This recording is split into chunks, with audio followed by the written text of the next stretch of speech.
Hello and welcome to the Daily Comic and Collectible. Today is a piece I've been looking for some time. Today, the collectible of the day is the Diamond Select Toys Marvel Gallery Marvel Comics Series Goblin Queen Statue Diorama.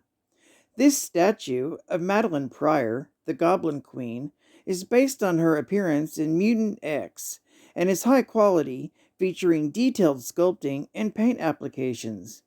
It measures a full 9 inches tall and comes with a full window box.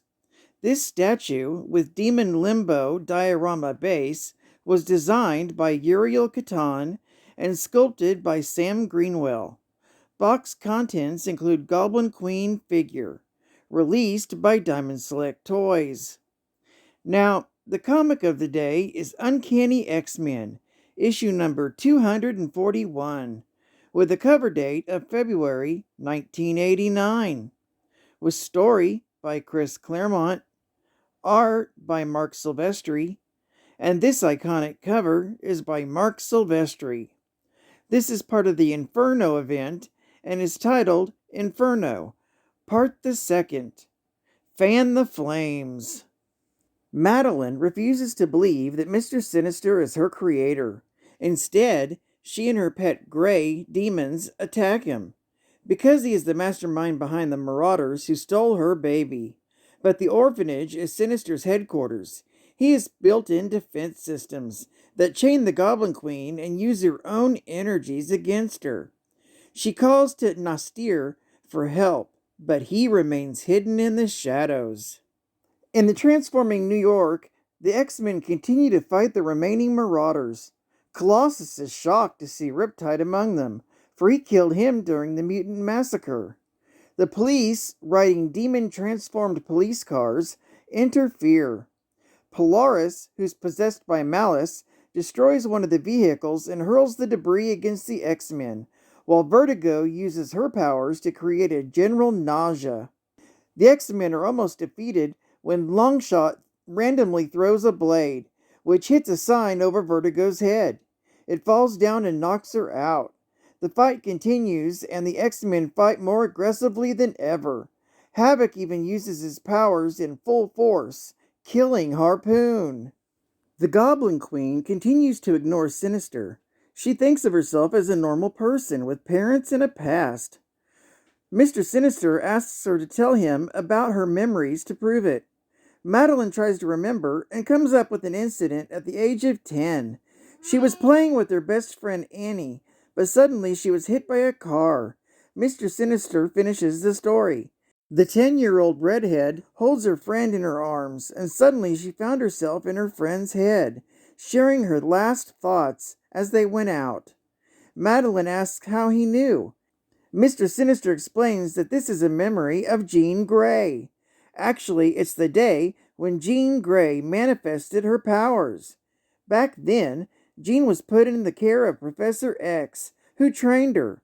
Originally, Sinister had planned to kill her parents, that Jean would have been brought to the orphanage, but he was too late, and he came up with a plan to steal a blood sample of Jean and clone her.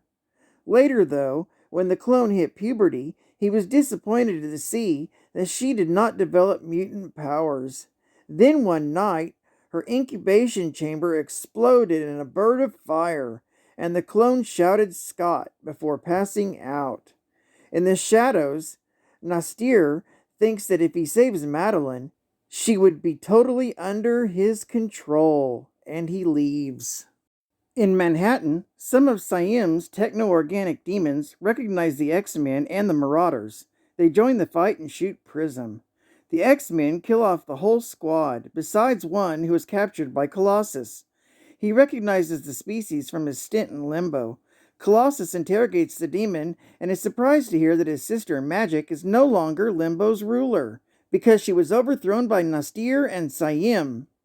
They also plan to transform the whole Earth into Limbo, casting a special spell on the Empire State Building. Colossus smashes the demon to pieces, and his teammates cheer him on.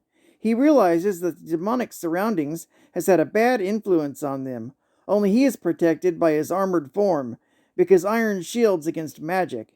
He decides to search for his sister because saving her might end Inferno. Mr. Sinister continues his story. He researches that the exact instant Jean, aka Phoenix, sacrificed herself on the moon, and it was the moment when the bird of fire appeared at the clone tube. He thought that they were connected like twins, and now with the potential powers, he wanted to create the perfect child, with her and Cyclops. So he designed a cover identity and memories for Madeline and organized for the pair to meet. Everything happened as Sinister foresaw and wanted, till Jean Grey was found alive at Jamaica Bay. He knew that if the two would ever meet, Jean would telepathically discover the truth, so he ordered the Marauders to kill Madeline and steal the baby, but they botched the job. In New York, the X-Men dealt with all Marauders except for Polaris, possessed by Malice, who got away. Longshot is concerned how his teammates became more and more bloodthirsty. Suddenly, Nastir appears and bites him in the arm. Havoc tries to nail him with a blast, but the demon vanishes, promising to feast on the X-Men's souls like he just had on Longshot. During the fight, Dazzler seems more concerned with her beauty. The X-Men prepare to follow Nastir, but suddenly Wolverine's senses pick up someone he knows. In the orphanage in Nebraska, Sinister tells Madeline that the failed assassination did not matter since she died a short time later in Dallas. To his surprise, she is now back alive and invisible to all technical sensors, as well as she has displayed powers he never knew that she had.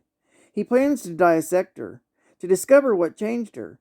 The Goblin Queen gathers more and more energy till she overloads Sinister's defense systems. Before the two start a fight, Nastir, now techno-organic, arrives on the scene again. He hands the baby over to Madeline.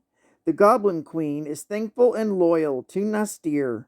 She tells Sinister that she will destroy the baby, for it represents all of Sinister's manipulations, and all of Scott Summers' hopes and dreams. And with the sacrifice, she will give herself completely to the fire, to Inferno. Geek Fact: this is considered a key issue, revealing the origins of the Goblin Queen, Madeline Pryor. Bonus Geek Fact: even though this is titled Part the Second of the Inferno event, it is the only X-book to number the parts during Inferno. Another bonus geek fact: even though this is an Uncanny X-Men series title from the Chris Claremont run, being a crossover event, this story is continued in X-Factor, issue number 36, with a cover date of January 1989.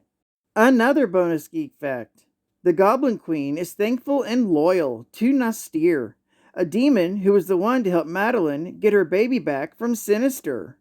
But its ulterior motives is to use the Goblin Queen to take over the world for itself. And final geek fact: Madeline Pryor was a clone of Jean Grey, created by Mr. Sinister.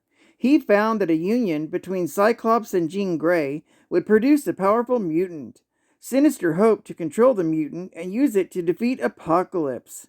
Madeline Pryor's first appearance was in Uncanny X-Men, issue number 168, from April 1983. Well, I'd like to thank you for joining me for another Daily Comic and Collectible, and I hope to see you again tomorrow. This is Cat Fan Comics Man, and I'll catch you on the flip. Over and out.